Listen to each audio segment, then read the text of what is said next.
Festival season में तो वैसे कई तरह की मिठाइयाँ बनती है। कई हम घर में भी बनाते हैं, कई मार्केट से भी लाते हैं। तो उनमें से कुछ हेल्दी भी होती है, कुछ अनहेल्दी भी होती है। तो जी ये जो मिठाई है बिल्कुल सुपर सॉफ्ट, टेस्टी, मुँह में घुलने वाली इतनी स्वादिष्ट मिठाई है।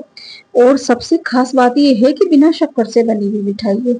और उससे भी खास बात है कि बहुत ही कम बजट में बन के तैयार हो जाती है, लेकिन टेस्ट इतना अच्छा निकल के आता है, इतना अच्छा रिच टेस्ट है इसका कि जब आप बनाएंगे खाएंगे तो ही पता चलेगा। देखने से आप अंदाजा लगा पा रहे होंगे कि इसके ऐसा लग रहा है जिसके बहुत सारे इसमें लेयर हो। जैसे ये आप इसे ना मुंह में रखेंगे ना, तो आपके मुंह में है ना एक एक दाना घुलने वाला है और इतना अच्छा टेस्ट निकल के आता है इस मिठाई का, तो कहना ही क्या। तो इस रेसिपी में सबसे खासियत बात है कि इसमें शुगर नहीं डली हुई। दूसरी चीजें इसमें ना कोई मावा है, ना छेना है, ना पनीर है, ना कोई मूंगफली है, ना काजू है, ना मखाना है। बहुत ही सिंपल से इंग्रेडिएंट से ये मिठाई घर पे ही बनके तैयार हो जाती है। और ज्यादा टाइम नहीं लगता।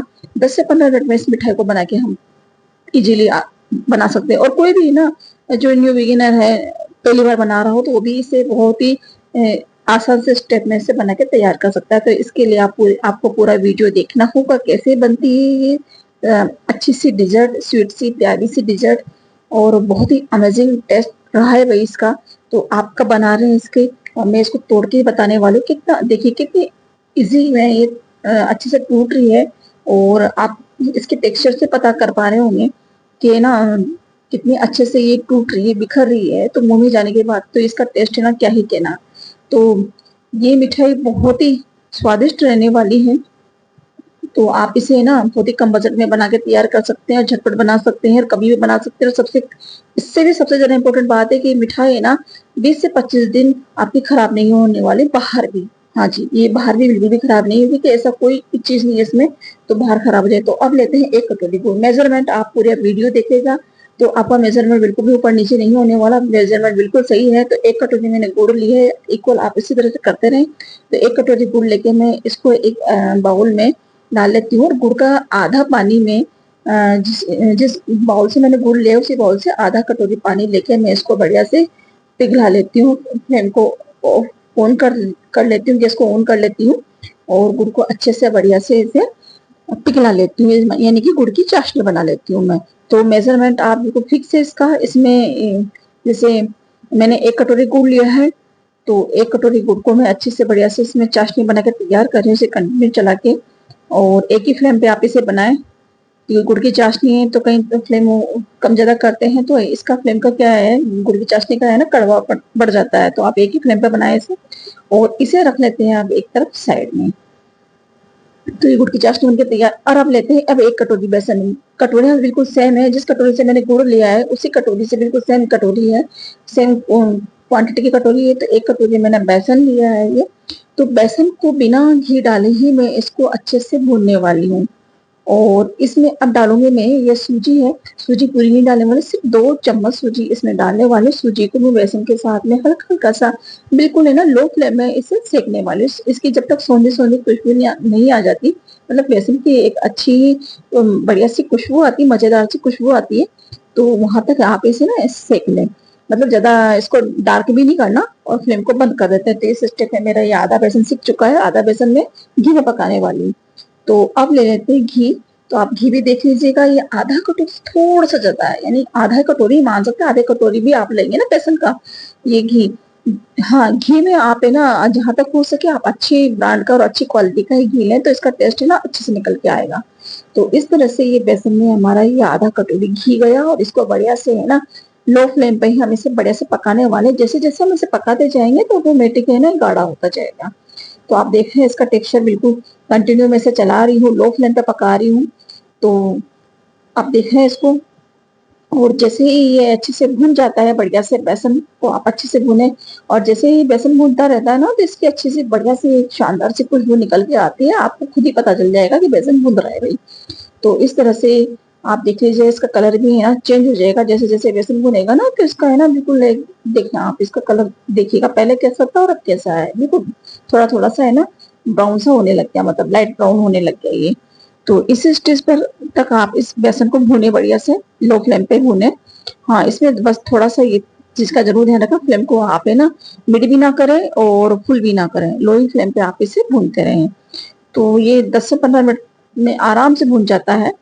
मतलब 15 मिनट में पूरी रेसिपी बनके तैयार हो जाती है, जहां तक मैं आपको बता रही हूँ। तो इस टेक्सचर में ये बेसन भून जाना चाहिए। तो 7 से 8 मिनट में बेसन भून जाता है आराम से। बेसन का ये इतना टेक्सचर आ जाए, उसके बाद क्या करने वाले हैं, हम ये मिल्क पाउडर ले रहे हैं।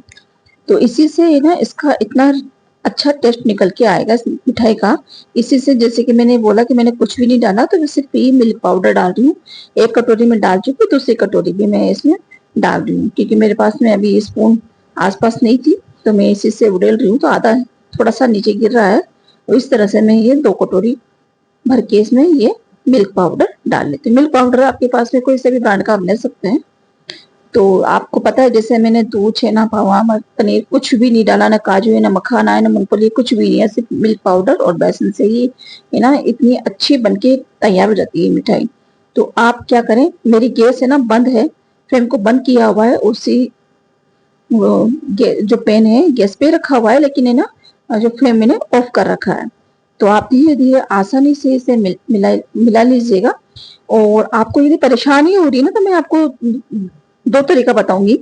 या तो आप इस तरह से आराम से मिला लीजिएगा, और आपको लगता है कि इसमें थोड़ी डलियां बनी हुई है, तो आप क्या करिए, इसका है ना आपके हाथ को सहन हो जाए इतनी टेम्परेचर तक आप इसको ले आइए, ठंडा होने दीजिए। उसके बाद में आप मिक्सर ग्राइंडर में इसको बढ़िया से पल्स मोड पे आप इसे घुमा लीजिएगा। तो ये सारी डलियां खत्म हो जाएगी, और बेसन में ये मिल्क पाउडर बहुत अच्छे से मिक्स हो जाएगा।